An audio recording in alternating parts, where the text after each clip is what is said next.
Hi friends, welcome to our channel. నా పేరు సరస్వతి. మీరంతా ఎలా ఉన్నారు? నేను చాలా బాగున్నాను. ఇక ఈరోజు వీడియో స్పెషల్ ఏంటంటే మా మేనల్లుడికి వడిబియ్యం పోసారండి. ఆ వీడియో విశేషాలు చెప్తాను. ఆ వీడియో విశేషాలు తెలుసుకునే ముందు మన ఛానల్ని సబ్స్క్రైబ్ చేసుకోండి. వీడియో ఎక్కడ స్కిప్ చేయకుండా చూడండి. వీడియో నచ్చితే లైక్ చేయండి, షేర్ చేయండి. ఇక వీడియోలోకి వెళితే మా మేనల్లుడి అత్తగారు కొత్తకోట అనమాట. వాళ్ళకి 1 ఇయర్లో బియ్యం పోయాలని చెప్పి ఇలా వడిబియ్యం పోసారు. అలా వడిబియ్యం పోసిన తర్వాత అందరికీ భోజనాలు పెట్టాలన్నమాట. వచ్చిన తర్వాత అంటే మరుసటి రోజా లేకపోతే 3 రోజులక 5 రోజులక అలా మన వీలుని బట్టి అలా వడిబియ్యం వండి పెడతారనమాట భోజనాలు అందరికీ. నేను మా ఆడబిడ్డ ఇద్దరం కలిసి వెళ్ళాము మా అమ్మ వాళ్ళ ఇంటికి. మా ఆడబిడ్డ మా అమ్మకి అన్న కూతురు అవుతుంది కదా, ఆ విధంగా క్లోజ్ అనమాట. అంటే నన్ను మేనమామ కొడుకే ఇచ్చారు. ఇక ఇంతకుముందు తన గురించి మీకు చెప్పాను. తన పేరు విజయ, మా పెద్ద ఆడపడుచు పేరు. మా చిన్న ఆడపడుచు పేరు జయ అనమాట. విజయ జయ అలా పెట్టుకున్నారు. ఆ అమ్మాయి మా అల్లుడి భార్య, తెలుసు కదా, ఇంతకుముందు వీడియోలో చూశారు కదా. మా అల్లుడి వాళ్ళ అత్తమ్మ అనమాట. తనేమో చికెన్ చేస్తుంది, మా ఆడపడుచేమో ఫిష్ కర్రీ చేస్తుంది. మా ఆడబిడ్డ వంటలు చాలా బాగా చేస్తుంది. ఎక్కడికి వెళ్ళినా వంటలు మాత్రం తన చేయి పడుతుంది, తప్పకుండా చూస్తుంది అనమాట, చేయడానికి ట్రై చేస్తుంది. ఇక ఆ వంటల విషయం పక్కన పెడితే వడిబియ్యం విషయానికి వస్తే ఒక్కొక్కరి ఇళ్లల్లో ఒక్కొక్క ఆచారం ఉంటుంది కదండి. మా ఇండ్లల్లో మాత్రం వడిబియ్యం పెళ్ళి అయిన సంవత్సరం లోపల, లేదంటే 3 సంవత్సరాల లోపల, లేదంటే 5 సంవత్సరాల లోపల అలా వడిబియ్యం పోస్తారనమాట.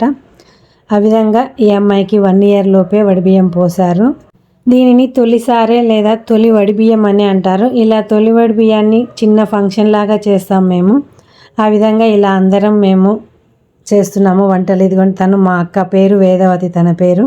ఈ వంటలు ఇలా ఒక్కొక్కరు ఒక్కో స్పెషల్ చేశారు. ఈ విషయం పక్కన పెడితే ఇక్కడ చూడండి, బాగా చూడండి, అబ్జర్వ్ చేయండి, ఏం చేస్తున్నారు ఈ పిల్లలు.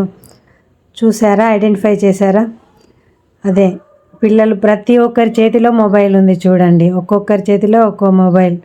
ఈ కాలం పిల్లలు అన్నము నీళ్ళు లేకుండానన్నా ఉంటారేమో కానీ మొబైల్ లేకుండా అస్సలు ఉండలేరు. ఇక ఆ విషయం పక్కన పెడితే ఇదిగోండి, వచ్చిన ముత్తైదులకి పసుపు కుంకుమ ఇలా పువ్వులు ఇచ్చి కాళ్ళకి పసుపు పెడతారు. ఇలాంటి సాంప్రదాయం ఉంటుంది మా ఇంట్లో. అయితే మా ఇంట్లో అంటే మా ఇళ్ళలో అలా ఉంటుందన్నమాట. అసలు ఈ సాంప్రదాయాలు పెట్టింది అందరం కలుసుకోవడం కోసమే అని చెప్పి. మామూలుగా అయితే కలుసుకోరు కదా, ఎవరి ఇళ్ళల్లో వాళ్ళు ఉంటాము, ఎవరి పనుల్లో వాళ్ళు బిజీగా ఉంటారు కదా, రొటీన్ లైఫ్లో ఉంటారు. అందుకే ఇలాంటి చిన్న చిన్న అకేషన్ల పేరుతోనైనా కలుసుకుంటారని చెప్పి ఇలాంటి సాంప్రదాయాలు మన వాళ్ళు పెట్టారనుకుంటా. అంటే మనకి మైండ్ రిలీఫ్ అవుతుంది కదా కొంచెం, అందుకే రిలాక్సేషన్ కోసమే ఇలాంటి ఫంక్షన్స్. అంటే మామూలుగా అయితే తప్పకుండా వెళ్ళము, ఏదో పోదాంలే, అప్పుడు పోదాం ఇప్పుడు పోదాం అనుకుంటూ కాలం గడిపేస్తాము. ఇలా ఫంక్షన్స్ అయితే కంపల్సరీ అటెండ్ అవ్వాలి అన్న ఆలోచనతో వెళ్తారు కదా, అందుకే ఇలాంటి సాంప్రదాయాలు మన వాళ్ళు పెట్టారనిపిస్తుంది. ఇలా సాంప్రదాయాల పేరుతో అయితే తప్పకుండా చేస్తారు, అందుకోసమనే ఈ సాంప్రదాయాలు పెట్టారు. ఇక మన సంస్కృతిలో భాగమైన ప్రతి ఆచారం, సాంప్రదాయాలు, మనం జరుపుకునే ఆచారాలలో ఏదో ఒక సైంటిఫిక్ రీజన్ ఉంటుంది. ఇక ఆ విషయం పక్కన పెడితే ఇదిగోండి, వంటలు అన్నీ అయిపోయాయి. ఫిష్ కర్రీ, చికెన్ కర్రీ, అలాగే పప్పు, పాలకూర పప్పు, సాంబారు. అంటే వెజిటేరియన్స్ కూడా ఉంటారు కదా, ఇలా వెజ్ నాన్ వెజ్ వీటితో పాటు ఇదిగోండి భక్షాలు, లడ్డు, మైసూర్ పాకు, ఇంకా కజ్జికాయలు. అంటే కొన్ని చోట్ల కజ్జికాయలు అంటారు, మేమైతే కర్జకాయలు అంటాము. ఇంకా ఇలాంటి స్వీట్స్ అన్నీ ఉన్నాయి. వెజ్ నాన్ వెజ్తో పాటు ఈ స్వీట్స్ కూడా ఉన్నాయి. భోజనాల కార్యక్రమం మొదలైంది. అందరూ తింటున్నారు, వావ్ అంటున్నారు. కర్రీస్ అయితే ఫిష్ కర్రీకి ఎక్కువ మార్క్స్ పడ్డాయంట. మరి మా ఆడపడిచా మజాక సూపర్గా చేస్తుంది వంటలు, ఎక్కడికి వెళ్ళినా మార్క్స్ పడతాయి ఆమెకి. మార్క్స్ అంటే అదే వంటలు బాగా చేస్తుందనే మార్కులు.